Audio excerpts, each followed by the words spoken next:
Hello, good evening everyone. कैसे हो? जी, पिछले क्लास में कितने बच्चे थे? चिराग, निखिल?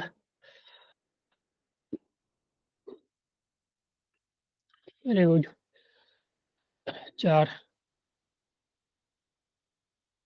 अनमोल और था? अनमोल, कमलप्रीत, कोई था इस दोनों में से? नहीं? चलो, शायद 25 तक उनका कैंप है।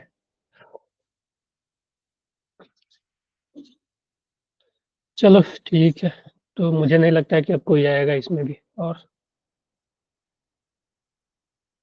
ओह अच्छा, हाँ। वहाँ नेटवर्क का भी इशू है उसका। चलो, कोई ना। कल क्लास नहीं हुआ था क्या कोई भी, फिजिक्स का या केमिस्ट्री का, इस टाइम पे?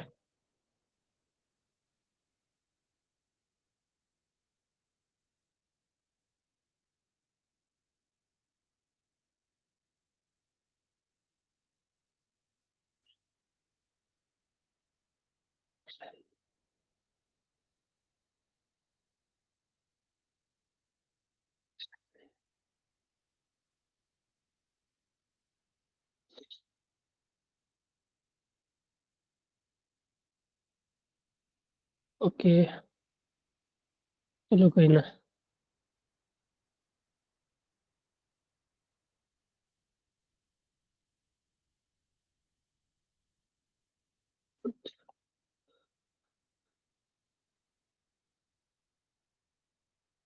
चलो कोई ना।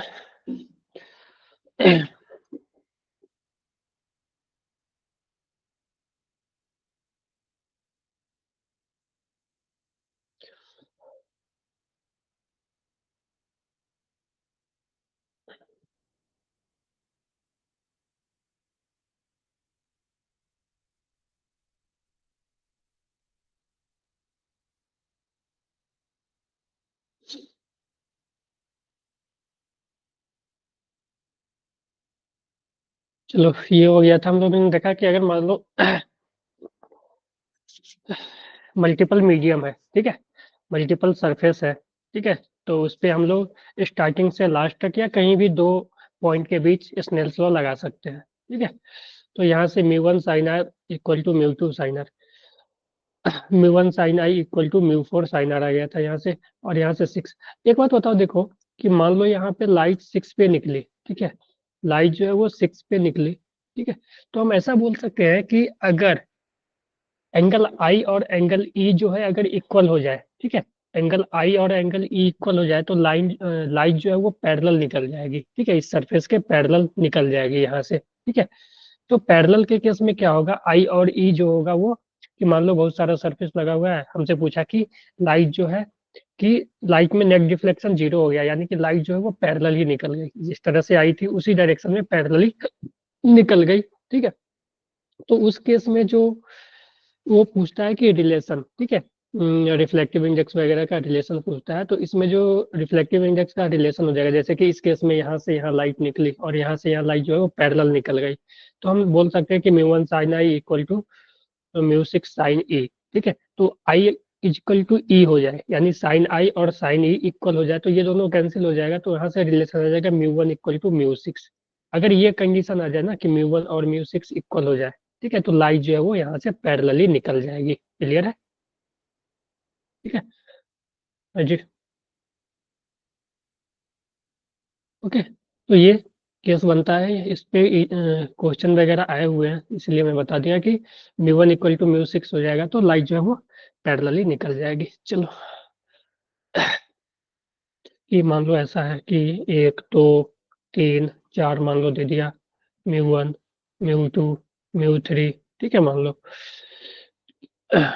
सॉरी, नीचे से भी लेना होगा ना, इस तरह से मान लो दे दिया म्यू 1, म्यू 2, म्यू 3, तो मान लो लाइट यहाँ पे गई, फिर एक बार यहाँ रिफ्लेक्शन हुआ, फिर यहाँ, ठीक है, मान लो ये आई है, ये ई है, एंगल ऑफ इमरजेंस, ठीक है।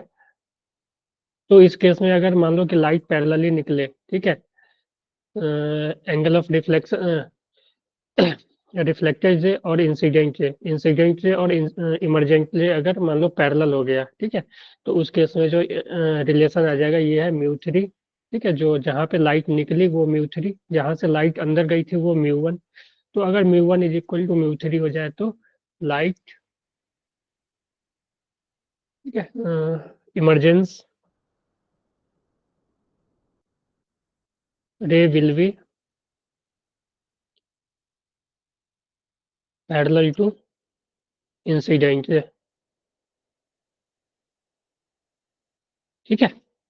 तो इमरजेंस रे और इंसिडेंट रे आपस में पैरेलली निकल जाएंगे, क्लियर है। ठीक है, तो जिस लाइट, जहां से लाइट अंदर गई जहां से निकली, ठीक है, उस दोनों का अगर रिफ्रैक्टिव इंडेक्स इक्वल हो जाए तो लाइट जो है वो पैरेलली निकल जाएगी, ठीक है। तो ऐसा ही टेस्ट टेस्ट में भी आ सकता है, या ठीक है एग्जाम में भी आया हुआ है ये ऐसा क्वेश्चन। तो अब हम बात करते हैं रियल और अपेरेंट ड्रिफ्ट। तो आप लोग 9th 10th में पढ़े भी होंगे और ऑब्जर्व भी किया होगा कि मान लो कि पानी में, ठीक है, मान लो कि पानी के अंदर कुछ है, ठीक है, तो वो चीज हमें थोड़ा सा ऊपर उठी हुई दिखती है, ठीक है। तो वही हो गया अपेरेंट गिफ्ट। रियल गिफ्ट कुछ और होता है, लेकिन वो हमें जब दिखती है तो हम लोग को लगता है कि ये थोड़ा सा ऊपर उठा हुआ है, ठीक है। कि मान लो कि यहाँ पे एक एक कंटेनर है, ठीक है, मान लो यहाँ पे एक क्वाइन है, ठीक है, एक कंटेनर है, यहाँ पे एक क्वाइन है, ठीक है। तो ये मान लो सरफेस है, ये सरफेस से मान लो रियल डेप्थ इसका डी है मान लो, ठीक है। तो कोई अगर इंसान मान लो यहाँ से देख रहा है, ठीक है, मान लो यहाँ से कोई देख रहा है, ठीक है, ये देख रहा है, तो एक रे तो इससे मान लो कि एक रे क्या होगा, एक रे यहाँ से सीधा निकलेगा, ठीक है, जो परपेंडिकुलर होगा, परपेंडिकुलर है सीधा ही निकल जाएगा इस तरह से, ठीक है। तो परपेंडिकुलर में तो कोई दिक्कत ही नहीं, वहां पे डेविएशन वगैरह होगा ही नहीं, ठीक है। दूसरा जो रे है यहाँ से ऐसे निकलेगा और थोड़ा सा ये डेविएट कर जाएगा इस तरह, ठीक है। जब रे जाएगा जो देखने वाले पर्सन के पास, तो वो थोड़ा सा डेविएट कर जाएगा। तो इसको थोड़ा सा तुम एक्सटेंड करोगे यहाँ पे, ठीक है, इसके पैरेलल एक लाइन खींचोगे ऐसे, तो ये कुछ यहाँ पे दिखेगा क्वाइन, ठीक है। तो क्वाइन का जो डिस्टेंस होगा वो मान लो डी डैश, ठीक है, कि ये ऑब्जर्व हुआ इसको डी डैश, एक्चुअल था डी, ठीक है, लेकिन जो ऑब्जर्व होगा डी डैश, ठीक है। तो डी डैश इसको ऑब्जर्व होगा, एक्चुअल डेप्थ था डी लेकिन ऑब्जर्व हो रहा है इसको डी डैश, ठीक है, कुछ इस तरह से यहाँ पे, ठीक है। तो इसमें अगर मान लो कि पानी का जो भी जहाँ पे भी सरफेस जिस भी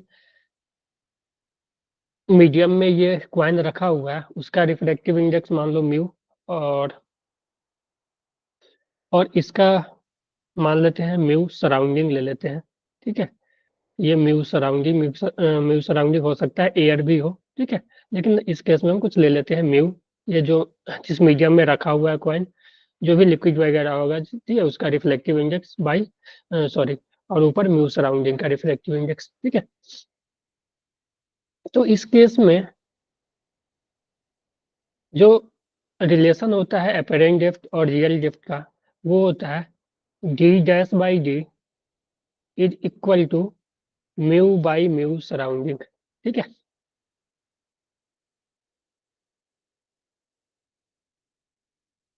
क्लियर है। चलो, और एक मिनट देख लेता हूँ। D dash by d is equal to mu surrounding by mu surrounding by mu होता है, ठीक है, mu surrounding by mu medium, ठीक है, जिस मीडियम में ये क्वांट रखा हुआ है। तो यहाँ से जो अपेरेंट डेप्थ हो जाएगा वो हो जाएगा mu surrounding by mu medium into D, ठीक है। अगर सराउंडिंग मीडियम अगर एयर है, ठीक है, तो अगर सराउंडिंग मीडियम अगर मान लो एयर है तो एयर के केस में म्यू S1 हो जाएगा, ठीक है। इन केस फॉर एयर, ठीक है, for air as surrounding mu S should be 1। तो यहाँ से जो डी डैश जो आ जाएगा वो हो जाएगा 1 अपॉन म्यू मीडियम जिसमें रखा हुआ है coin by D into D, है ना। बोलो, क्लियर है, ठीक है। तो इस फार्मूला से तुम निकाल सकते हो। ठीक है, अगर मीडियम अलग अलग हो, थोड़ा सा पेज है क्या, नहीं ब्लैंक पेज इसमें नहीं है क्या, पेज में लिख लेता हूँ। इसको मैं इजी वे में कैसे याद रख सकते हैं उसको भी, चलो इसको ऐसे लिखते हैं, d dash by d is equal to mu two by mu one भी लिख सकते हैं। ठीक है, ऊपर में रहेगा डी डैश जो कि एपेरेंट डेप्थ होगा, नीचे होगा D, mu two by mu one. Mu two क्या होगा, are I of medium, medium, ठीक है, रिफ्लेक्टिव इंडेक्स ऑफ मीडियम, ठीक है, जिसमें कि रे जा रहा हो, मैं हिंदी में लिख लेता हूँ, जिसमें रिफ्लेक्टिव इंडेक्स ऑफ मीडियम जिसमें रे रे जा रही है। ठीक है,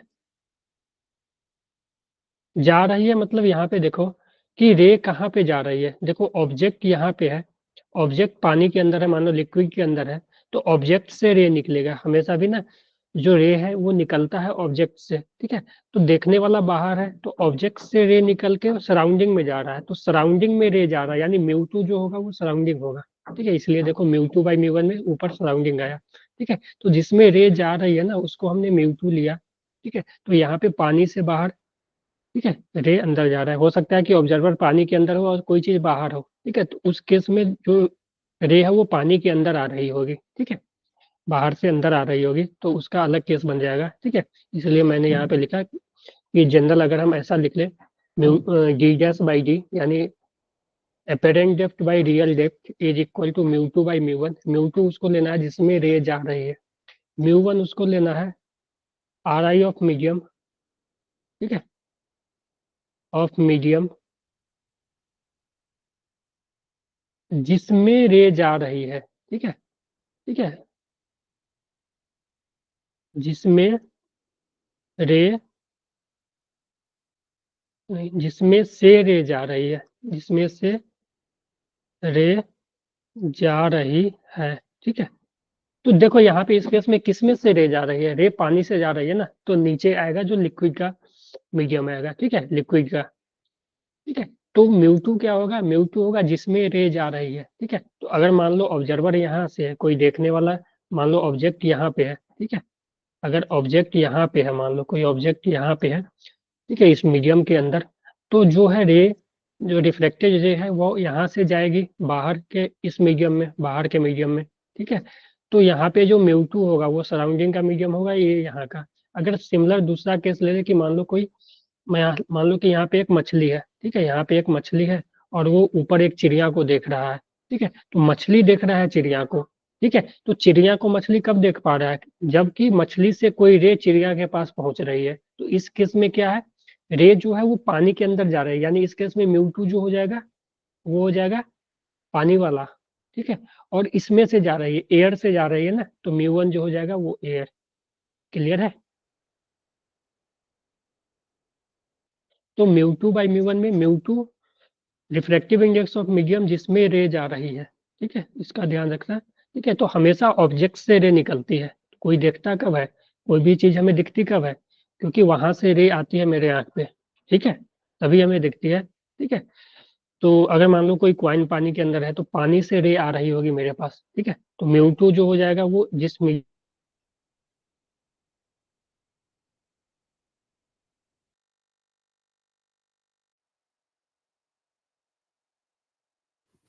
वन जो हो जाएगी वो हो जाएगी वो, सॉरी, म्यू वन जो हो जाएगी वो लिक्विड का मीडियम। ठीक है, जिस जो लिक्विड होगा उसका।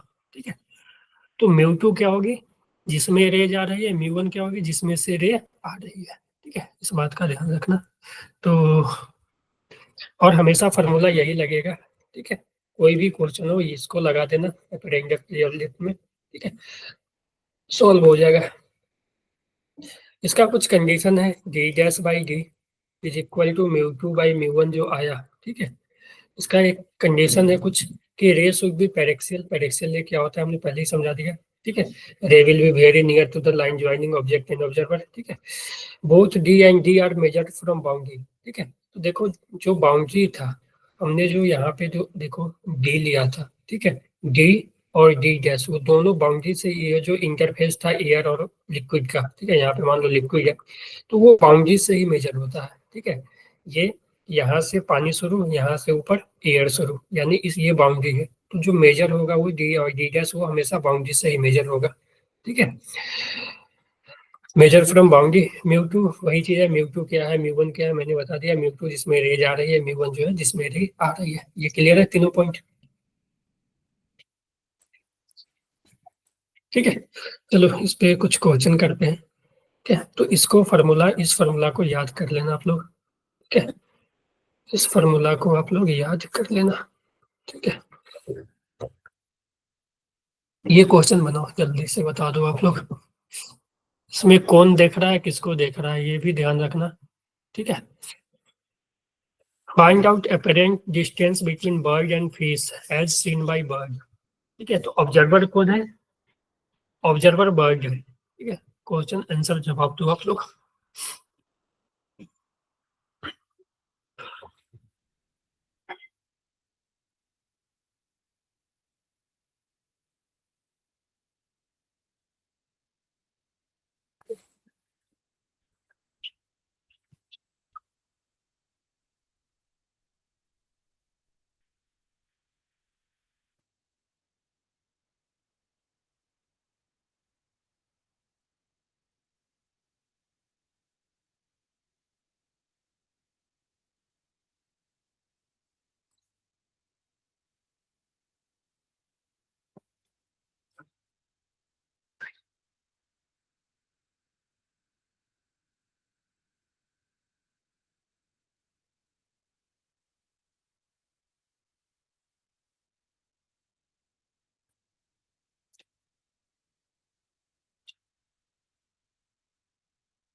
आया?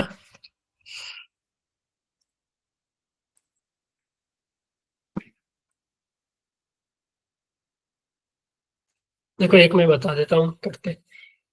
ठीक है, कि देखो इस बार कौन है, ऑब्जर्वर कौन है, सीन बाय बर्ड, यानी बर्ड देख रहा है, यानी रे जो है वो यहाँ से यहाँ जा रही होगी। ठीक है, तो रे कहाँ से जा रही है? रे जा रही है पानी से, ये जो लिक्विड है यहाँ से जा रही है, और इसमें जा रही है, ठीक है, सराउंडिंग में, ठीक है, एयर में। तो यहाँ जो म्यू टू हो जाएगा वो वन हो जाएगा, जिसमें रे गई, ठीक है। और रे कहाँ से गई? 4/3 वाले रिफ्लेक्टिव इंडेक्स से। तो और देखो, एज सीन बाई बर्ड, तो यहाँ से देखो ये डिस्टेंस तो बर्ड को क्लियर यही दिखाई देगा 36, क्योंकि यहाँ पे कोई भी मीडियम का चेंज नहीं हुआ है, 36 ये दिखेगा। ये जो है 24 वो कुछ और दिखेगा। तो ये जो 24 जो यहाँ से जो रियल डेप्थ था, ठीक है, तो real depth, apparent depth by real depth 24 is equal to mu two by mu one.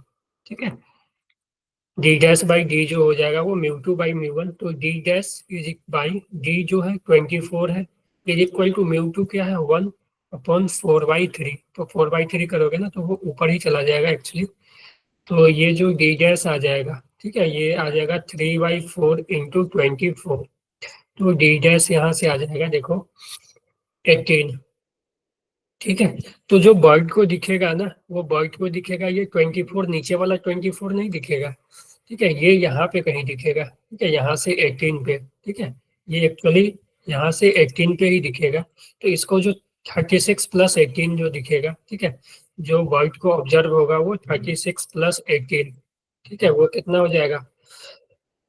54 आ जाएगा क्या, सेंटीमीटर?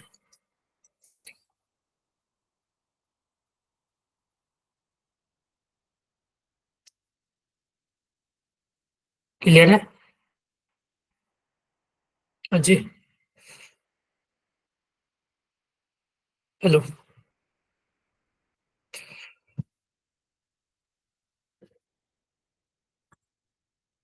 चिराग, सिद्धार्थ।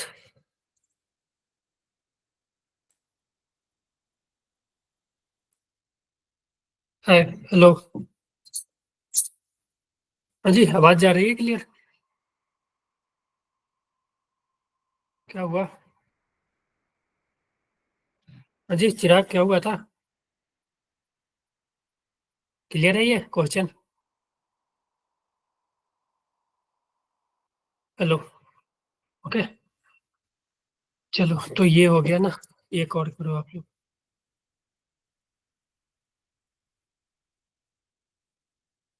ये हो गया।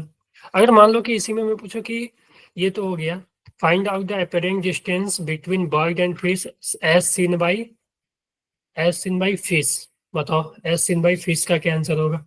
ये तो मैंने ये बता दिया ना, बर्ड का बना दिया कि बर्ड देखेगा तो उसको लगेगा 54 पे है, लेकिन एक्चुअल कितना था? ये 36 प्लस 24, 60 पे था ना, लेकिन 54 पे दिखेगा। लेकिन वही मान लो कि मछली अगर देख रही है चिड़िया को, तो वो कितने पे दिखेगी? ये दोनों के बीच जो डिस्टेंस है वो 24 प्लस 36, 60 है। तो मछली को कितना ऊपर दिखेगा ये? क्वेश्चन समझे? क्वेश्चन समझ आया? चलो बताओ।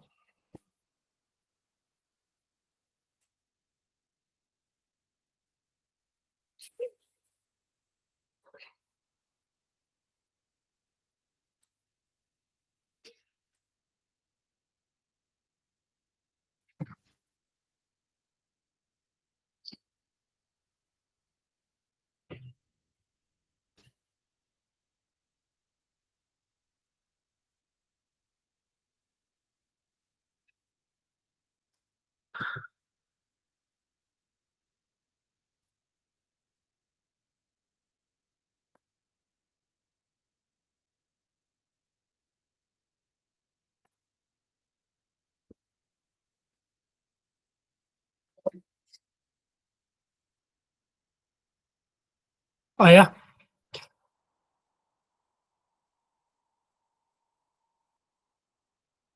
22, बहुत अच्छा। वेरी गुड चिराग। और किसी का आया? ठीक है। क्या ही करना, जिससे भी नहीं होगा ना वो क्या ही कर लेना। ठीक है। 72 सही है आंसर। ठीक है। चलो, ये क्वेश्चन देखो। क्वेश्चन ऐसा है कि मैं समझा देता हूँ इसको, क्या ही करना होमवर्क में, कि एक क्लास स्लैब है मान लो इस तरह का। An air bubble inside a cubical block, एक क्यूबिकल ब्लॉक है। ठीक है, इसका रिफ्रैक्टिव इंडेक्स दे चुका है, इसमें एक एयर बबल है कहीं पे, मान लो यहाँ पे एक एयर बबल कैप हो चुका है। ठीक है। क्यूबिकल ग्लास ऑफ साइज इतना सेंटीमीटर, ये पूरा जो साइड है 4.5 सेंटीमीटर का है। ठीक है, क्यूब था। ठीक है।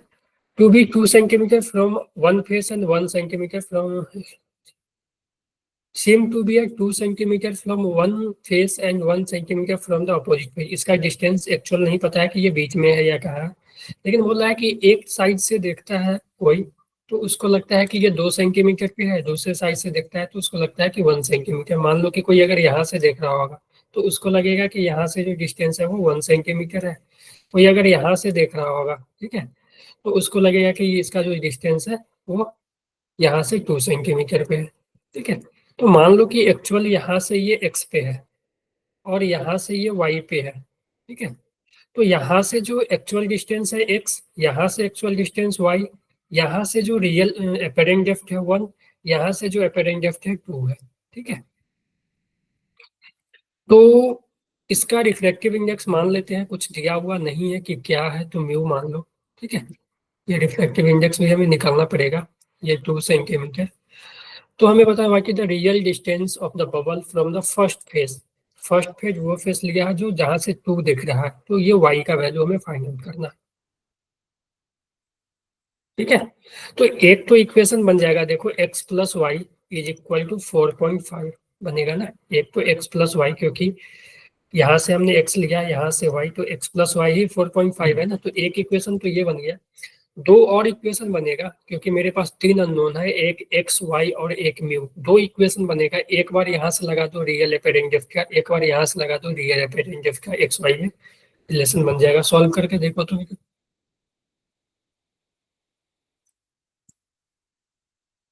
कितना आ रहा है? ठीक है।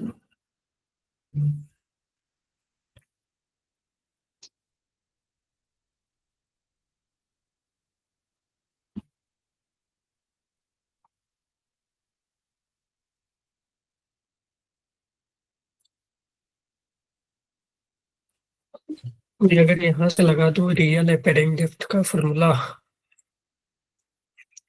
यहाँ से, तो यहाँ से जो रियल है वो एक्स है, एपेरेंट है 1/x इज इक्वल टू μ2/μ1। रे आ रही है कहाँ? रे ये ऑब्जेक्ट है, देखने वाला इधर है, तो रे इधर आएगी। तो 1/, ठीक है। जब कुछ भी नहीं दिया हुआ ना सराउंडिंग मीडियम, तो एयर ही ले लेना, तो 1/μ। उसी तरह यहाँ से हो जाएगा 2/y इज इक्वल टू 1/μ। ठीक है।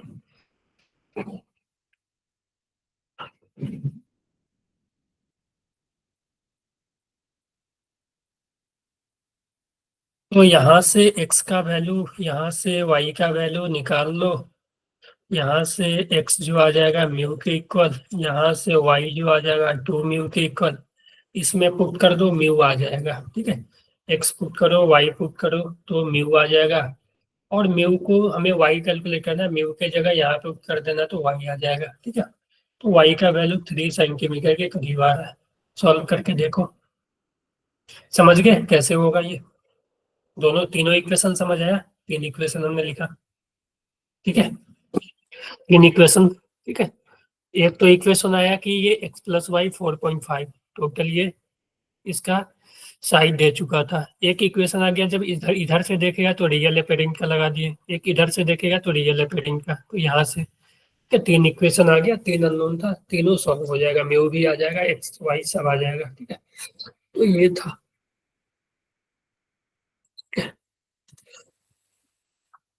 Refraction through glass slab. ठीक है। या हम इससे ऐसे भी बोल सकते हैं, शिफ्ट शिफ्ट थ्रू। ठीक है, ये एफ है। शिफ्ट थ्रू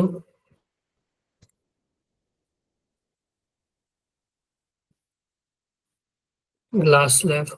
ठीक है, ग्लास स्लैब से शिफ्ट। तो देखो होता क्या है ना, कि मान लो कि एक मेरे पास ग्लास स्लैब है। ठीक है, इस तरह का ग्लास स्लैब है, जिसका कि मान लो ये थिकनेस टी है। ठीक है, ये टी है। यहाँ पे कोई ऑब्जेक्ट है मान लो। ठीक है, यहाँ पे कोई ऑब्जेक्ट है। ठीक है, मान लो यहाँ पे, यहाँ से कोई डिस्टेंस पे ऑब्जेक्ट है। तो होता क्या है कि अगर कोई यहाँ से इस साइड से ऑब्जर्वर है। ठीक है, इस साइड से कोई ऑब्जर्वर अगर देख रहा। ठीक है, मान लो एक ऑब्जर्वर अगर देख रहा, तो ये इसको ना इस पोजीशन पे नहीं दिखेगा। ठीक है, इसको ये इस पोजीशन पे नहीं दिखेगा। मान लो यहाँ से भी कोई देख रहा है, तो ये इसको इस पोजीशन पे नहीं दिखेगा। इसको लगेगा कि ये थोड़ा आगे या पीछे है। एक्चुअली में ये जो होता है वो आगे ही आता है। ठीक है, वो कहीं यहाँ पे इसको दिखेगा। ठीक है, ये जो दिखेगा ना, ये मान लो इमेज। ठीक है, इसको जब देख रहा होगा तो ये एक्चुअल से यहाँ पे दिखेगा। तो इसमें थोड़ा सा जो शिफ्ट होता है, मान लो एक्स का शिफ्ट हुआ। ठीक है, तो कितना ये एक्स शिफ्ट हुआ, अगर इसका म्यू म्यू है, और अगर मान ले कि ये म्यू सराउंडिंग है, ये म्यू स्लैब है। ठीक है, म्यू स्लैब, और ये म्यू सराउंडिंग। ठीक है, सराउंडिंग हो सकता है एयर भी हुआ, तो उसके लिए हम लोग स्पेशल केस लिख लेंगे। ठीक है, तो एयर है। तो इस केस में जो शिफ्ट होता है, ठीक है, क्योंकि देखो यहाँ से रे चलेगी। ठीक है, यहाँ से रे चलेगी। ठीक है, यहाँ पे पड़ेगी, यहाँ एक रिफ्लेक्शन होगा, फिर यहाँ पे इस सरफेस पे एक रिफ्लेक्शन होगा, तो वो कहीं यहाँ पे आ जाती है। तो ये जो शिफ्ट होता है ना, ये शिफ्ट हमेशा जो होता है ना, इंसिडेंट रे के डायरेक्शन में ही होता है। ठीक है, जनरली इंसिडेंट रे के डायरेक्शन में ही शिफ्ट होता है। तो इंसिडेंट से जिधर गया उसी डायरेक्शन में शिफ्ट होता है, तो हमने शिफ्ट को भी इसी डायरेक्शन में एक्स लिया। ठीक है, ये ऑब्जेक्ट है मान लो, तो जो शिफ्ट हुआ है वो इसी डायरेक्शन में ये शिफ्ट हुआ है एक्स का। ठीक है, तो ये जो शिफ्ट हुआ, ठीक है, ये एक्स जो ऐसे मैं शिफ्ट लिख देता हूँ, वो शिफ्ट जो आता है ना, वो आता है T thickness of the slab into 1 - mu surrounding. ठीक है, बाई म्यू स्लैब। ठीक है, mu surrounding by mu slab, इसको अच्छे से लिख देता हूँ इधर, mu surrounding by mu slab. ठीक है, यहाँ पे लिख देता हूँ, शिफ्ट जो आएगी वो आएगी टी थिकनेस इंटू ठीक है, थिकनेस इंटू 1 - म्यू सराउंडिंग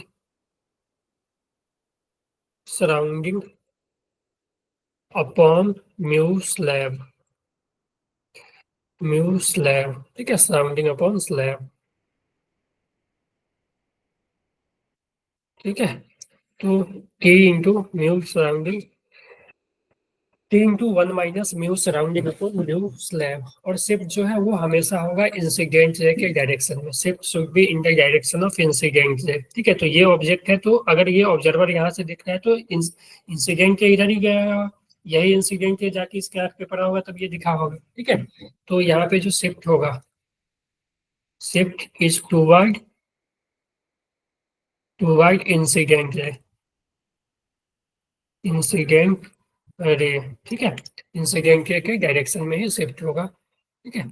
तो अगर मैं यहाँ पे, चलो, तो जो शिफ्ट आया, ठीक है, ये आया T into 1 - mu surrounding upon mu slab, ठीक है। If surrounding is air, surrounding is air, तो इस केस में जो म्यू सराउंडिंग हो जाएगा वो 1 हो जाएगा। तो यहाँ से जो शिफ्ट हो जाएगा वो आ जाएगा टी 1 - 1 अपॉन म्यू, ठीक है, म्यू स्लैब, ठीक है, 1/1 - म्यू, जो आ जाएगी 1 - 1 अपॉन म्यू स्लैब, ठीक है। तो इसको याद रखना कि एयर के केस में ये होगा, जनरली एयर ही देता है, लेकिन अगर मीडियम चेंज भी करे तो हम लोग कैलकुलेट कर लेंगे। क्लियर है सभी को?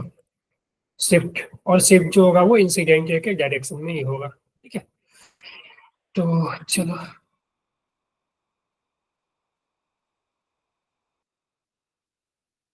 जी बताओ। Find the normal shift, find the normal shift.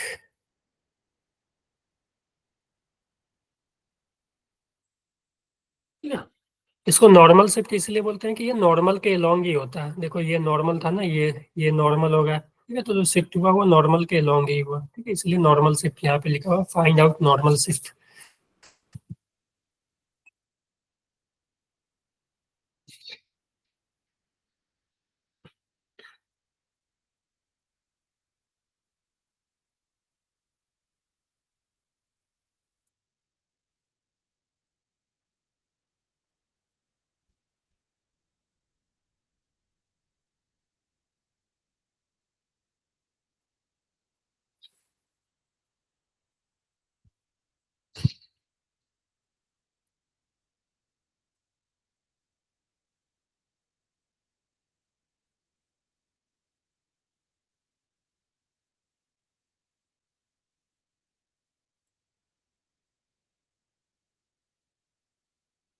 इतना आया?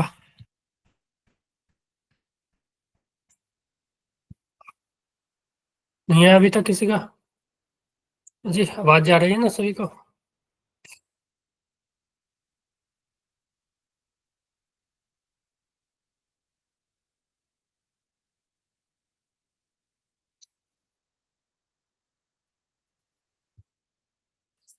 देखो, पहले ये ऑब्जेक्ट है, ये कुछ इधर जाएगा, रे इंसिडेंट है, तो ये इतना कहीं ये शिफ्ट होगा, ठीक है। तो shift is equal to thickness, तो 1 - देखो ये इसका 1 ही है, mu surrounding by mu slab, ठीक है। तो सराउंडिंग का तो 1 दिया हुआ है, ठीक है। तो थिकनेस 15 है, 1 - सराउंडिंग का 1 और स्लैब का 3/2, ठीक है। तो 3/2 करोगे तो 2 ऊपर चला जाएगा, तो 15 1 - 2/3, ठीक है। तो 1 - 2/3 1/3, ठीक है। तो ये 5 आ जाएगा, ठीक है। तो यहाँ से ये 5 सेंटीमीटर शिफ्ट होके यहाँ पे दिखेगा इसको इमेज, ठीक है।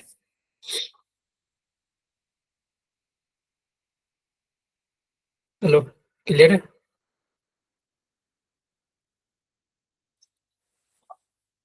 इसी तरह यहाँ पे देखो, तो इंसिडेंट से इधर जा, पहले तो शिफ्ट निकाल लो, ठीक है।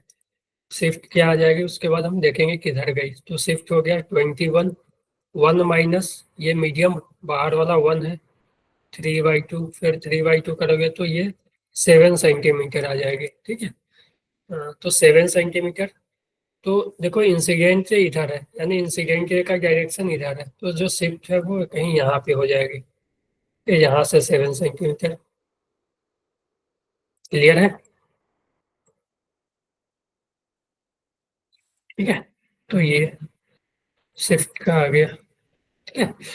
तो अगर मान लो ऐसा हमने दो मिरर देख लिया, कि मान लो कि मिरर के केस में, तो मिरर के केस में अगर मान लो ऐसे एक मिरर रखा रखा हुआ है, मान लो कुछ एग्जांपल इस पे कैसे क्वेश्चन आ सकते हैं, कि मान लो एक मिरर रखा हुआ है यहाँ, ठीक है।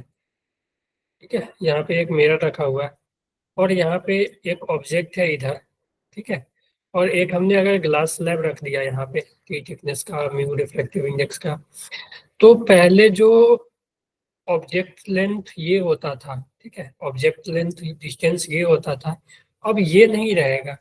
अब ऑब्जेक्ट का ये कुछ इधर शिफ्ट हो जाएगा, तो ये ऑब्जेक्ट नया डिस्टेंस कहीं यहाँ पे आ जाएगा, ठीक है। तो एक्चुअल में ऑब्जेक्ट कहीं यहाँ पे आ गया, ठीक है। ये ऑब्जेक्ट डिस्टेंस ये हो जाएगा। और मान लो कि इमेज बना, अगर इमेज यहाँ से यहाँ तक बन रहा है, तब तो मान लो कि इमेज अगर यहाँ बन रहा है, ठीक है, अगर इमेज यहाँ पे बना, ठीक है, तब तो ये इमेज डिस्टेंस ये हो जाएगा। लेकिन अगर मान लो कि इमेज ऐसा आया कि इमेज का डिस्टेंस इसके पार आ रहा है, तब एक बार और शिफ्ट होगा, ठीक है। कि मान लो कि इमेज यहाँ पे आ गया, ठीक है, इमेज कहीं यहाँ पे बना, फाइनल इमेज, ठीक है, इमेज यहाँ पे बना, तो एक बार और लाइट इस पे पड़ी ना, क्योंकि जो लाइट रिफ्लेक्टेड आई थी फिर इस पे पड़ी, ठीक है, तो फिर एक बार शिफ्ट होगा यहाँ पे। तो एक बार, इस बार जो शिफ्ट होगा ना, वो कहीं इधर पीछे शिफ्ट हो जाएगा, क्योंकि जब लाइट इधर आ रही होगी ना रिफ्लेक्ट होके, तब इंसिडेंट से इधर होगा, ठीक है।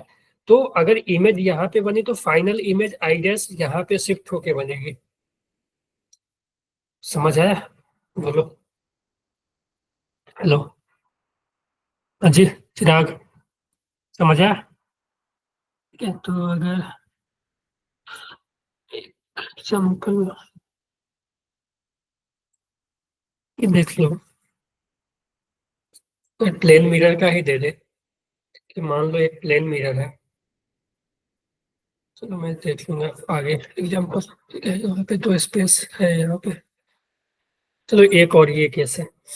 तो देखो मल्टीपल प्लेट में क्या होगा, मल्टीपल, मान लो कि स्लैब रखा हुआ है, मल्टीपल स्लैब। तो उस स्लैब में कि देखो, अगर यहाँ पे ऑब्जेक्ट है, तो एक स्लैब ये है जिसका कि म्यू है 2, इसका म्यू 4/3, इसका म्यू 1.5। तो इस केस में देखो, ये थिकनेस, इसका थिकनेस, इसका थिकनेस, ठीक है। तो find apparent distance between observer and object, ठीक है। तो ऑब्जर्वर तो देखो पहले एक तो यहाँ से है, ठीक है। तो इस केस में क्या होता है ना, कि जो शिफ्ट होगा सभी के कारण होगा, ठीक है। तो इसके कारण भी कुछ शिफ्ट होगा, इसके कारण, तो ओवरऑल जो शिफ्ट, मान लो शिफ्ट होके फाइनल जो इमेज है वो कहीं यहाँ पे बन गई, मान लो, ठीक है। ये फाइनल इमेज कहीं यहाँ पे बन गई, ठीक है। ओवरऑल शिफ्ट होने के बाद जो नेट शिफ्ट आया वो कहीं यहाँ आ गई, ठीक है। तो अब जो इसके बीच जो डिस्टेंस होगा, ये प्लस ये 10 सेंटीमीटर, ठीक है। अभी देखो एक्चुअल में कितना, 10 + 12 + 9 + 10, ठीक है, तो इतना है।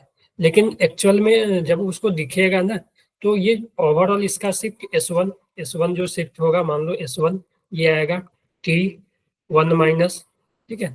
और इस सब के केस में जो म्यू होगा वो 1 ही होगा, सराउंडिंग जो जहाँ से ऑब्जर्वर है वो 1 ही होगा। तो 1/1/μ1। उसी तरह S2 जो हो जाएगा T1 - 1/μ2। इसी तरह सभी शिफ्ट निकाल के तुम्हें ऐड करना पड़ेगा, ठीक है। सभी शिफ्ट निकाल के तुम्हें ऐड करना पड़ेगा। तुम ऐसा भी मान सकते हो कि यहाँ पे भी एक स्लैब लगा हुआ है, कि 10 सेंटीमीटर का एक स्लैब लगा हुआ है, 10 सेंटीमीटर थिकनेस का एक स्लैब लगा हुआ है, जिसका कि रिफ्रैक्टिव इंडेक्स 1 है। ये भी तुम एज्यूम कर सकते हो कि यहाँ पे एक स्लैब है जिसका कि रिफ्रैक्टिव इंडेक्स 1 है, ठीक है। चलो, तो इसका जो नेट शिफ्ट होता है ना, नेट शिफ्ट का तुम फार्मूला भी ऐसे लिख सकते हो, कि जो नेट शिफ्ट होगा मल्टीपल के केस में, तो नेट शिफ्ट जो हो जाएगा, वो हो जाता है, जो नेट शिफ्ट, ठीक है, एस नेट, वो हो जाता है यहाँ से फार्मूला जो आता है वो आता है टी बाई, देखो सबको ऐड करोगे ना, तो ये T1 T2, तो T1 plus T2 plus T3, ठीक है। तो अगर ये पूरा थिकनेस पूरा मान लेते हैं डी हो गया, ठीक है। या ऐसे कर करके ऐड कर लेना यार, ठीक है, इसी तरह से। या तुम मान लो कि तुम यहाँ से पूरा में लगाना चाहते हो, ठीक है, यहाँ से लेकर यहाँ तक पूरा का लगाना चाहते हो ना, इसको भी म्यू मान लो, म्यू इक्वल टू 1, ठीक है, जो कि एयर का था, ठीक है। तुम यहाँ से यहाँ तक डायरेक्ट मान लो कि वो डिस्टेंस निकालना चाहते हो कि इसको कितना ऊपर कितना डिस्टेंस पे दिखेगा, ठीक है। तो एक्चुअल जो शिफ्ट निकालना है तुम्हें, ठीक है, वो भी निकाल सकते हो, ठीक है। तो यहाँ से अगर मैं लिख दूँ आपको कि T1 प्लस T2, यार ऐसे ही कर लेना आप लोग, यहाँ से जो आएगा ना वो भी ज्यादा मुश्किल हो जाएगा। S1 इक्वल टू इसका प्लस इसका प्लस इसका, तो T1 plus T2 plus T3 तो आएगा ही, यानी तीनों का सम, ठीक है, ये by 1 - μ1, T1 by μ1 plus T2 by μ minus T, ठीक है, और माइनस माइनस करके आ जाएगा, ठीक है। तो ये जो आ जाएगा टोटल थिकनेस, अगर T लेते हैं तो net shift T, thickness total T1 by μ1, ठीक है, प्लस माइनस माइनस होगा ना, सबको ऐड कर रहे हैं ना हम लोग, माइनस कुछ होता है। इसको अगर मान लो नेट ऐड करना, तो ये T1 plus T2 minus T1 by μ1 minus T2 by μ2, तो ये आ जाएगा टोटल T माइनस, ठीक है, T1 by μ1 plus T2 by μ2, ठीक है, ऐसे भी निकाल सकते हो आप लोग, ठीक है। अगर मान लो मल्टीपल है, एक दो से भी ज्यादा है, तीन चार है, तो ऐड करते जाना, ये जो टी होगा ना वो टोटल थिकनेस। या तुम ऐसे कर सकते हो, अलग अलग निकाल के तुम शिफ्ट निकाल लो, टोटल नेट शिफ्ट, ठीक है, तो जो भी इजी लगे ना वो कर सकते हो। क्लियर है? ठीक है, तो इसी में बता दो, इसका आंसर बतला दो आप लोग, ठीक है? मैं इसको भी रहने देता हूँ।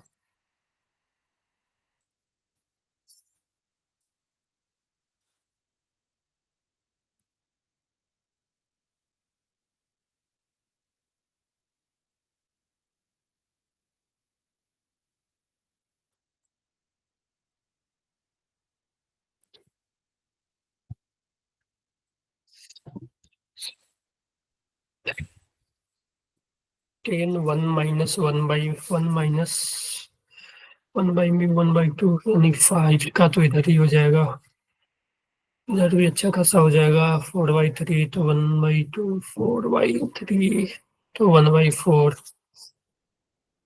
तो 1/4, ये 3, 5 का इधर आ गया, 3 इधर आ गया, 8 तो इधर ही आ गया, इधर 9 × 1/3 यानी 3, 12 का शिफ्ट आएगा, 12 का आ रहा है का टोटल शिफ्ट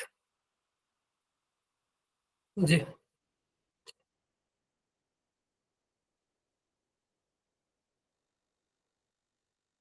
टोटल शिफ्ट 12 आ रहा है क्या? बताओ कोई। या 11 आएगा, 5 3 3, 3 3 6 या 5, 11 आएगा। हाँ जी, आया किसी का?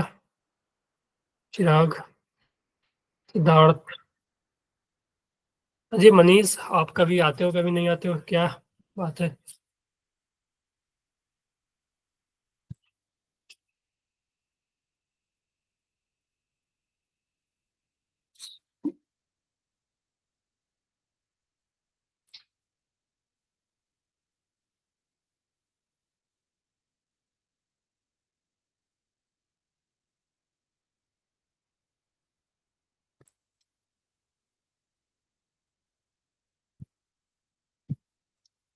आ गया? हाँ जी, आवाज जा रही है ना सभी को? हेलो?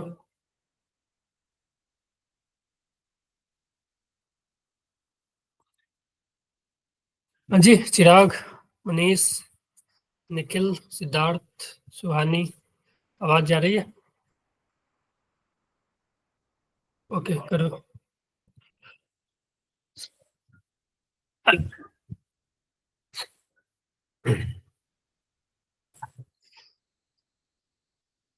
चलो, ओके नहीं हुआ।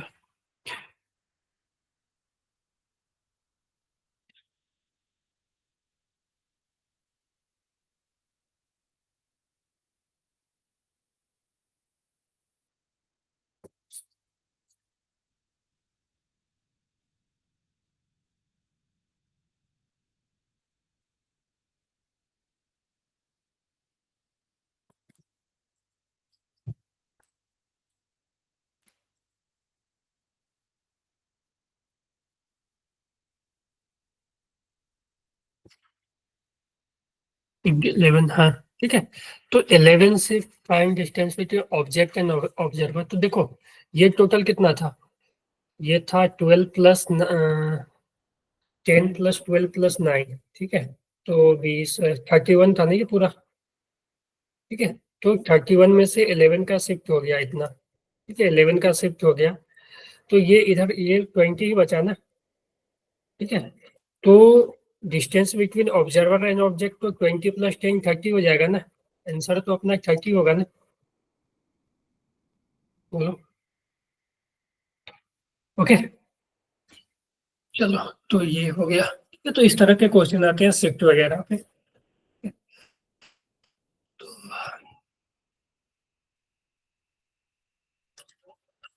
देखो, ये कहता है टोटल इंटरनल रिफ्लेक्शन, ठीक है, या हम critical angle theta c and total internal reflection TIR बोल सकते हैं। तो होता क्या है कि हमने देखा था कि जब लाइट डेंसर मीडियम से रेयर मीडियम पे आती है, ठीक है, जब लाइट डेंसर मीडियम से रेयर मीडियम में आती है तो लाइट जो है वो अवे फ्रॉम नॉर्मल बेंड करती है, ठीक है। तो उसी के केस में अगर मान लो कि हम अगर यहाँ पे भी लिखा हुआ है if angle of incident is increase, ठीक है, when light ray travel from denser to rare medium it bends away from the normal. If the angle of incident is increase the angle of reflection also increase. अगर हम angle of incident को बढ़ाएं तो angle of reflection भी बढ़ेगा। At a particular value of angle the reflected rays subtend 90 degree with angle with normal, ठीक है। कि देखो यहाँ पे मैंने बनाया हुआ है कि यहाँ पे कि देखो जब ये लाइट परपेंडिकुलर गई, ठीक है, परपेंडिकुलर सरफेस के परपेंडिकुलर गई 90 डिग्री पे गई, तब तो कोई भी रिफ्लेक्शन नहीं हुआ, लाइट सीधा निकल गई, ठीक है, ठीक है। जैसे कि रिफ्लेक्शन वे के केस में भी होता है कि मिरर के परपेंडिकुलर कोई लाइट की जाती है, ठीक है, प्लेन में आके, तो फिर उसी परपेंडिकुलर उसी डायरेक्शन में बाउंस बैक हो जाती है। तो इसी केस में जो रिफ्रैक्शन के केस में भी यही होता है कि अगर नॉर्मली परपेंडिकुलर सरफेस के परपेंडिकुलर कोई रे जाएगी तो वो डायरेक्ट निकल जाएगी बिना कोई बेंड हुए। लेकिन जब कोई एंगल पे जाती है आई, तो वो अवे फ्रॉम नॉर्मल बेंड होती है, ठीक है। तो अगर मान लो कि हम आई को बढ़ाएं, ठीक है, आई को बढ़ाते जाए तो ये आर भी बढ़ता है। एक पर्टिकुलर एंगल पे क्या होगा कि जो आर जो है वो सरफेस के, ये जो सरफेस है उसके पैरेलल हो जाएगा, ठीक है। तो सरफेस के पैरेलल या हम ऐसा बोल सकते हैं कि जो नॉर्मल से वो 90 डिग्री बना लेगा, ठीक है, यानी नॉर्मल से वो 90 डिग्री बना लेगा। तो इस केस में क्या होगा कि इस एंगल को बोलते हैं क्रिटिकल एंगल, ठीक है, इस एंगल को बोलते हैं हम लोग क्रिटिकल एंगल। जब ये 90 डिग्री बना लिया तो इस एंगल को हम लोग क्रिटिकल एंगल बोलते हैं। और जैसे इससे भी थोड़ा एंगल बढ़ाएंगे, ठीक है, जो थोड़ा इससे भी एंगल बनाएंगे तो अब लाइट जो है वो इसी मीडियम में रह जाएगा, ठीक है, लाइट जो है वो इंसिडेंट से और बढ़ेगा, ठीक है, और जो लाइट है वो इसी मीडियम में वापस आ जाएगा, यानी उसके मीडियम को वो चेंज नहीं करेगा, इसी मीडियम में आ जाएगा। जब थीटा सी से फर्दर एंगल बढ़ाएंगे, इंसिडेंट देखो क्रिटिकल एंगल से भी थोड़ा बढ़ाएंगे ना, तो लाइट फिर इसी में आ जाएगा और लाइट रिफ्रैक्शन की जगह रिफ्लेक्शन करने लगेगा। यानी ऐसा हुआ कि लाइट आया, इससे टकरा के रिफ्लेक्ट बैक हो गया, ठीक है। तो अब यहाँ पे रिफ्रैक्शन खत्म हो जाएगा और रिफ्लेक्शन शुरू हो जाएगा। क्लियर है ये?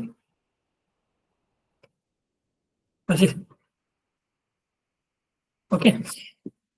तो इसी फेनोमेना को बोलते हैं टोटल इंटरनल रिफ्लेक्शन, ठीक है, TIR टोटल इंटरनल रिफ्लेक्शन, ठीक है। टोटल इंटरनल रिफ्लेक्शन वही चीज यहाँ पे लिखा गया कि लाइट के फर्दर बढ़ाए तो क्या हो जाएगा फिनोमेना ऑफ, ठीक है, this phenomena is known as total internal reflection. ठीक है, यहीं पे लिखा है if angle of incident increase further, अगर क्रिटिकल से थोड़ा भी बढ़ा है तो then ray come back to the same medium, this phenomena is called total internal reflection. और जैसे ही रिफ्लेक्शन का केस आएगा तो फिर लॉ ऑफ रिफ्लेक्शन को ये फॉलो करने लगेगा, एंगल ऑफ इंसिडेंट और एंगल ऑफ रिफ्लेक्शन जो आर है आई इक्वल टू आर हो जाएगा, यानी दोनों को ये आई ही ले लिया यानी इक्वल हो जाएगा। ठीक है, तो इस क्रिटिकल, अगर हम क्रिटिकल एंगल का वैल्यू निकालना चाहें तो देखो, अगर हम क्रिटिकल एंगल का वैल्यू निकालना चाहें कि क्रिटिकल एंगल कितना होगा, तो अगर हम इस मीडियम को म्यू डेंसर ले ले और इसको हम म्यू रेरर ले ले, सॉरी डेंसर तो नीचे है ना, ये म्यू डेंसर ले ले और ये म्यू रेरर ले ले, तो हम यहाँ से अगर स्नेल्स लॉ लगाए, ठीक है, तुम यहाँ से स्नेल्स लॉ लगाओगे तो म्यू डी इंटू साइन आई, साइन आई की जगह साइन थीटा सी लिख लो, क्योंकि आई जो है क्रिटिकल एंगल के इक्वल हो जाएगा, हो गया है, is equal to mu r. अब यहाँ पे एंगल 91 है तो साइन 90, और साइन 90 का वैल्यू 1 होता है। ठीक है, तो यहाँ से जो हो जाएगा ये 1 हो जाएगा, तो यहाँ से साइन थीटा सी जो आ जाएगा वो आ जाएगा mu r by mu denser, mu r by mu denser. Clear है? ठीक है, तो यहाँ से जो आ गया mu r by mu denser. If if rare medium is air, rare medium is air, अगर रेयर मीडियम एयर हो गया, ठीक है, तो एयर के केस में म्यू उसका 1 हो जाएगा, तो म्यू आर जो हो जाएगा 1 हो जाएगा, तो यहाँ से साइन थीटा सी जो क्रिटिकल एंगल हो जाएगा 1 बाई म्यू आ जाएगा। ठीक है, म्यू जो हो गया वो डेंसर मीडियम का ले लेते हैं। ठीक है, एंड एंड मान लो कि mu d is equal to mu ले ले, तो साइन थीटा सी आ जाएगा 1 अपॉन म्यू। ठीक है, तो थीटा सी जो आ जाएगा sine inverse 1 upon mu. Clear है सभी को? ठीक है, तो ये जो आ गया ये क्रिटिकल एंगल आ गया। ठीक है, और क्रिटिकल एंगल से थोड़ा भी एंगल बढ़ेगा, ठीक है, क्रिटिकल एंगल से थोड़ा भी एंगल बढ़ेगा तो क्या हो जाएगा, टी आई आर हो जाएगा। ठीक है, फिर लाइट जो है वो दूसरे मीडियम में नहीं जा पाएगी। ठीक है, तो चलो एक क्वेश्चन कर लो।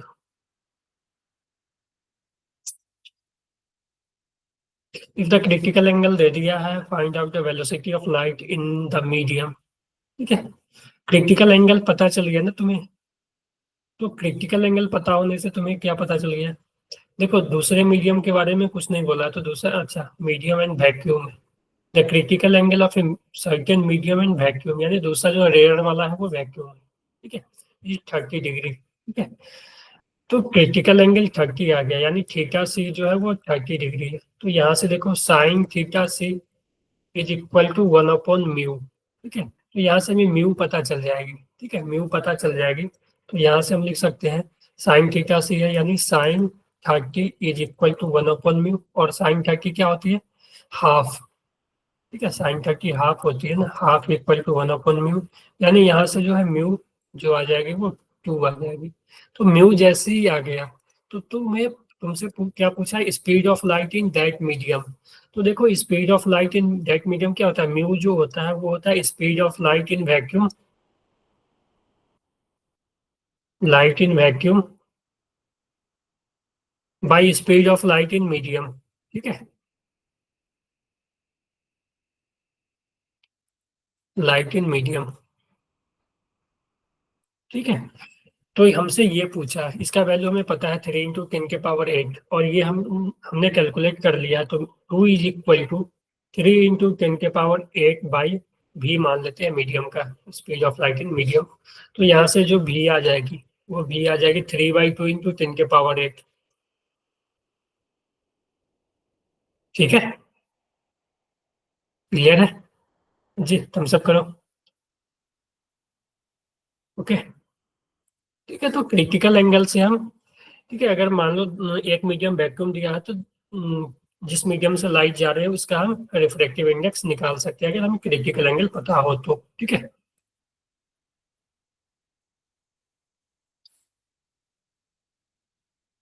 चलो कैलकुलेट करो।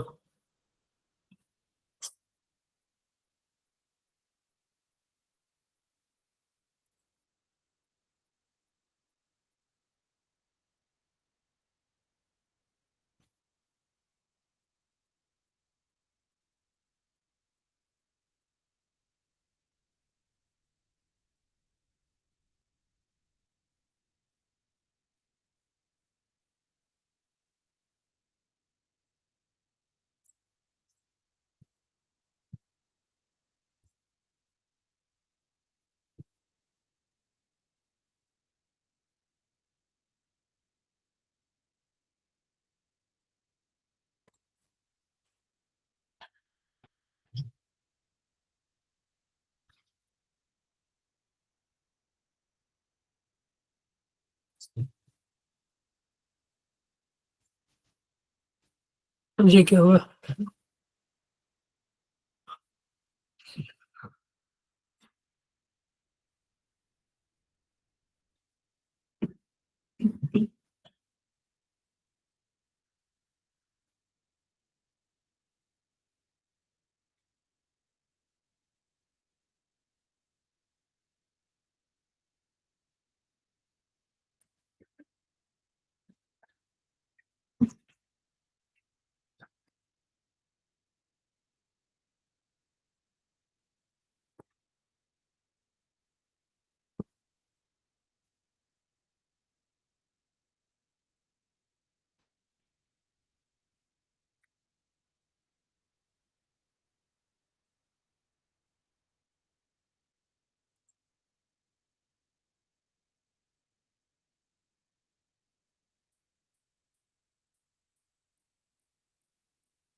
आया?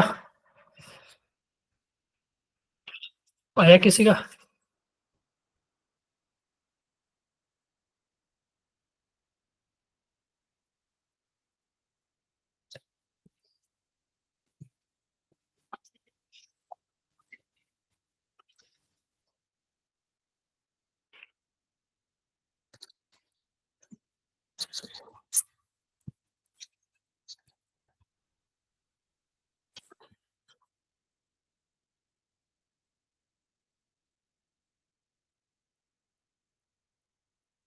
हाँ जी, आया किसी का?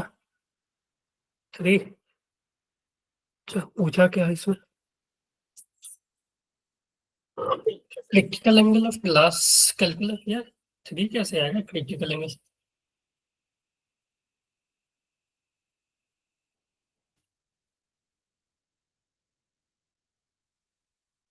We calculate the critical angle of glass air interface if ray on the glass surface is deviated through 15 degree when angle of incident is 45। तो डेविएट हो गया 15 से। मान लो कि एक सरफेस है यहाँ पे, मान लो यहाँ नीचे ग्लास है, ठीक है। जब रे ग्लास से एयर में गई तो डेविएशन दिया हुआ है, ठीक है। एंगल ऑफ इंसिडेंट दे दिया था कि मान लो 45 पे गई, ठीक है। तो डेविएट हुई है, ये एक्चुअल ऐसे जाना चाह रहा था लेकिन डेविएट होके ऐसे आ गया, यानी 15 से डेविएट हुआ। तो टोटल एंगल ऑफ रिफ्रैक्शन तो 60 हो जाएगा ना, ठीक है। क्योंकि इस केस में जो डेविएशन होगा, ठीक है, वो डेविएशन होगा आर माइनस, ये देखो, ये अगर आर है और ये डेविएशन है, ठीक है, तो r minus i is equal to deviation. ये पूरा आर माइनस आई, ठीक है, ये आई, ये पूरा ये, ठीक है। तो जब रेयर से डेंसर से रेयर में जाता है तो डेविएशन आर माइनस आई, ठीक है। और ये आर माइनस आई जो है वो 45 है, ये इक्वल टू दिया हुआ है 15, तो आर जो आ जाएगा वो 60, ठीक है। तो आर 60 आ गया, ठीक है। तो आर जैसे ही 60 आया तो तुम ये मान लो एयर है और ये म्यू ग्लास है, ठीक है। तो तुम म्यू ग्लास निकाल सकते हो यहाँ से, ठीक है। यहाँ से स्नेल्स लॉ लगा के तुम म्यू ग्लास निकाल सकते हो, और म्यू ग्लास आ जाएगा तो साइन, क्योंकि साइन थीटा सी जो होगा वो mu air by mu glass, ठीक है, म्यू, ठीक है, mu air by mu glass, तो यानी म्यू ग्लास ये होगा, म्यू एयर तो 1 होगा, ठीक है। तो यहाँ से तुम म्यू ग्लास ऐसे निकाल सकते हो, mu glass into sine 45 is equal to mu air 1 into sine 60, ठीक है। तो म्यू ग्लास साइन 45 1/√2, साइन 60 √3/2, ठीक है। तो √2 तो ये कितना हो जाएगा?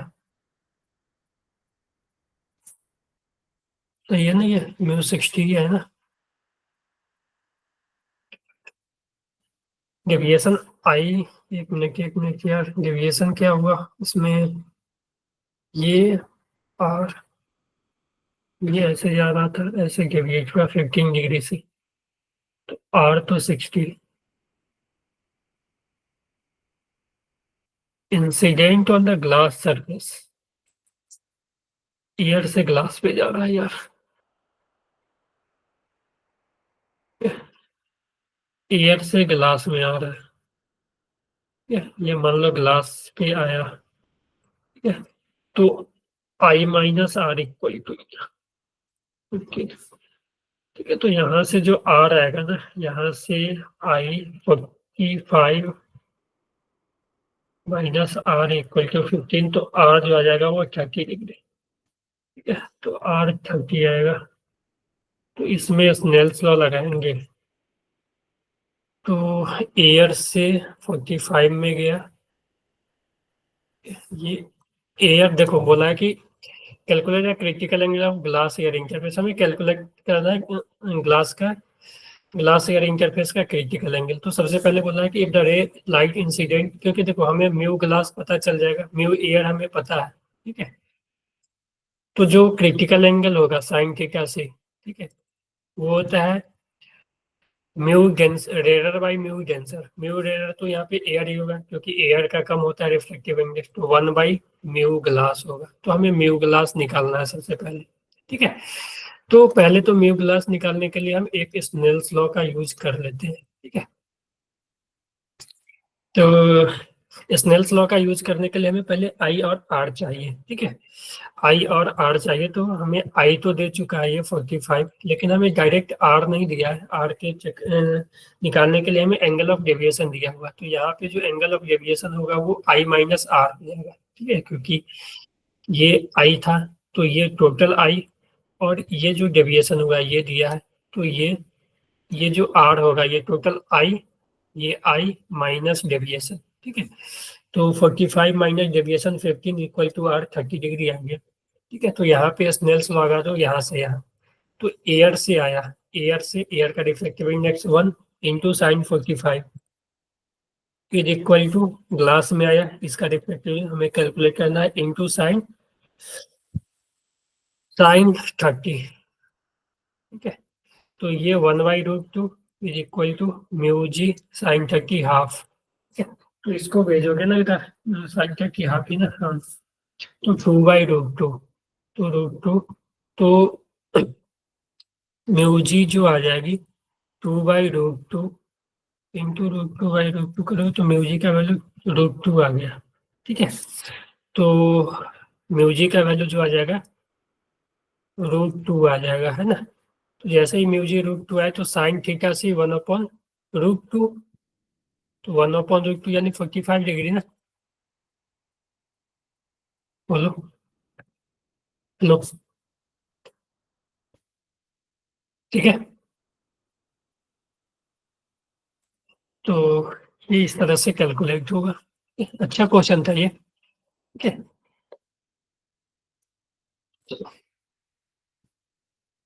इसमें बताओ तो एंगल,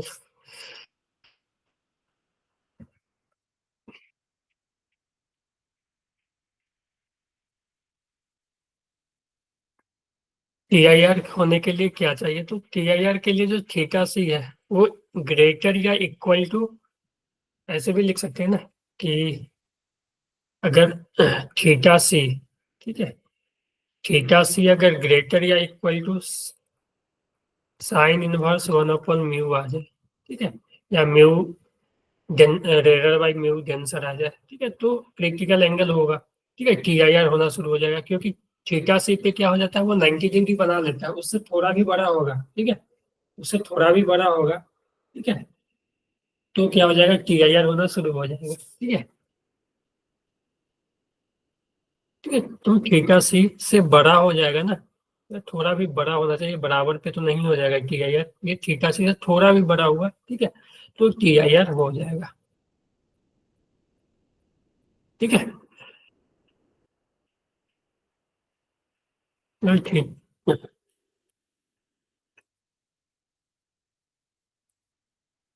तो इसमें आप क्रिटिकल एंगल ही निकाल दो, ये निकाल दो, इसका रिफ्रैक्टिव इंडेक्स कितना होना चाहिए, ठीक है?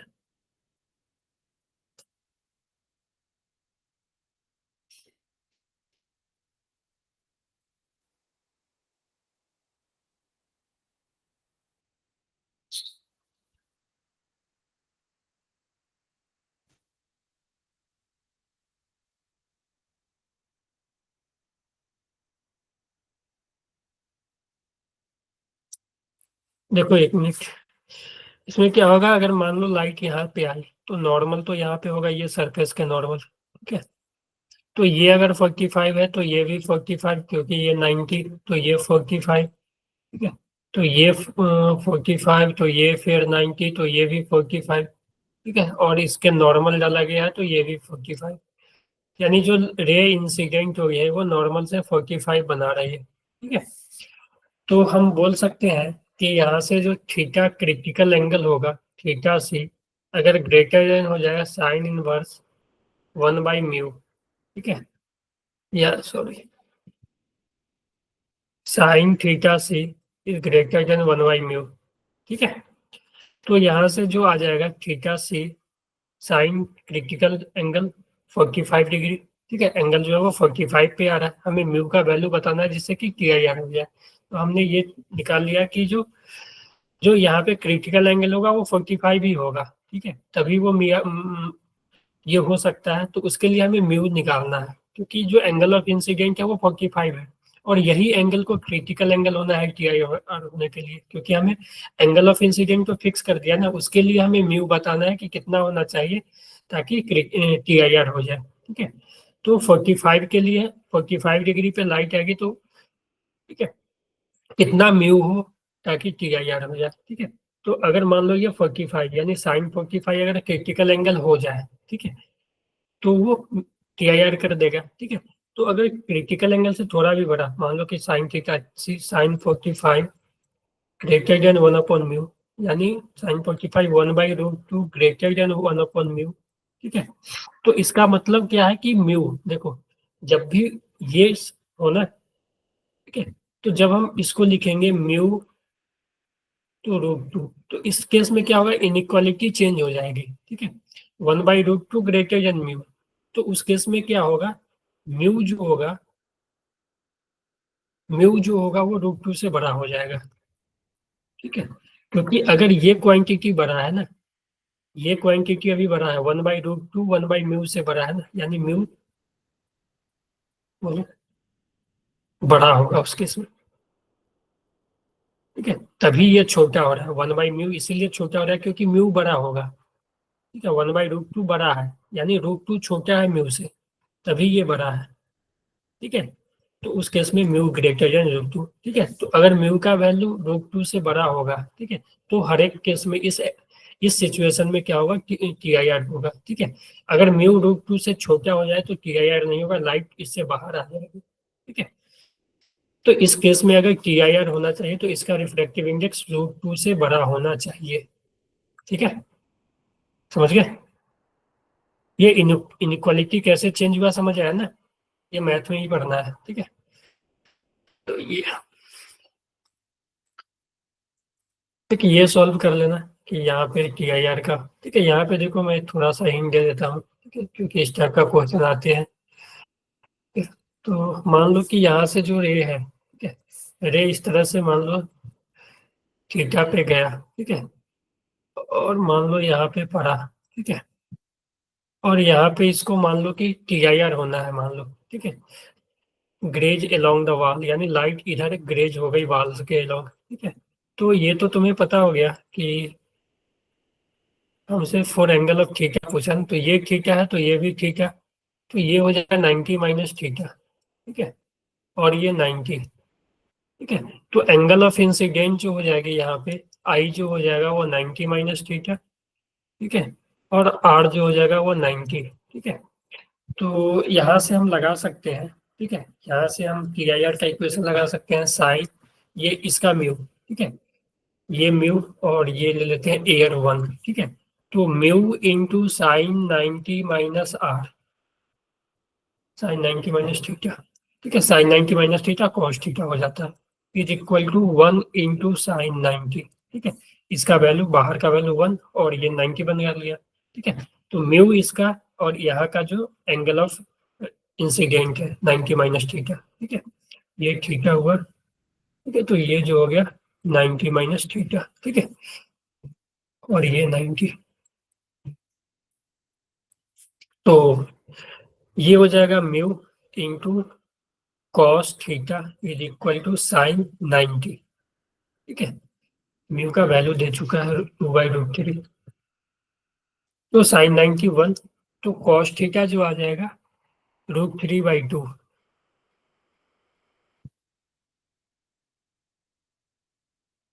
तो ये cos थीटा √3/2, ठीक है।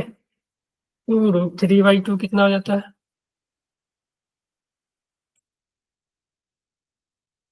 30 डिग्री ना, cos का √3/2 30 डिग्री होगा ना।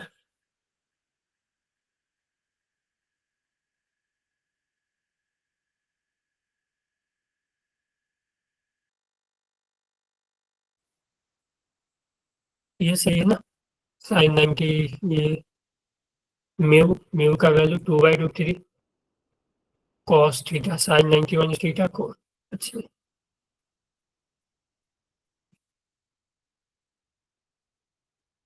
1 sin 91 1, ठीक, cos थीटा √3/2, ठीक है। तो cos थीटा √3/2 यानी थीटा जो आ गया 30 डिग्री, ठीक है। तो 30 डिग्री साइन के टर्म में क्या हो जाएगा? 1/2 ना। तो थीटा आ जाएगा sin 1 1/2, बोलो, है ना।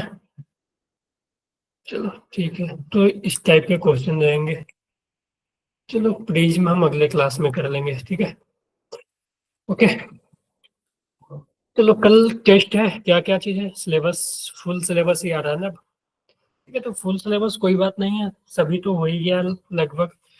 12th फुल आएगा तो कोई बात नहीं। जो ऑप्टिक्स से भी ज़्यादा आएगा तो एक दो क्वेश्चन वैसा आएगा जो कि तुम नहीं किए होंगे, ठीक है। नहीं तो रिफ्लेक्शन हो गया, रिफ्रैक्शन का भी कुछ पार्ट हो गया, आधा पार्ट हो गया है, आधा बचा हुआ है, एक दो क्लास में वो हो जाएगा। उसके बाद फिर हम लोग वेव पे आ जाएंगे, ठीक है। ये तो प्रैक्टिस करो, क्वेश्चन का प्रैक्टिस खुद से, जो भी डीपीपी है, ठीक है। इसीलिए आपका असाइनमेंट वगैरह भी नहीं जा रहा है कि डीपीपी वगैरह आप करो, ठीक है। जो अभी करेंट का टॉपिक चला है ना, उसका प्रैक्टिस जितना ज्यादा करोगे ना वो सही रहेगा। ओके।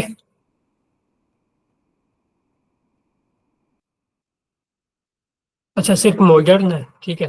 ओके, रिवीजन कर लो कल, ठीक है। मॉडर्न हमने अच्छे से किया है पूरा एकदम, उसमें से छूटा नहीं है, तो वो कर लो, ठीक है। गुड। चलो, best of luck. Okay, bye, good night. Practice कर लो, रिवीजन, फार्मूला याद कर लो सब। ओके। चलो मिलते हैं अगले क्लास में। Thank you. बाय।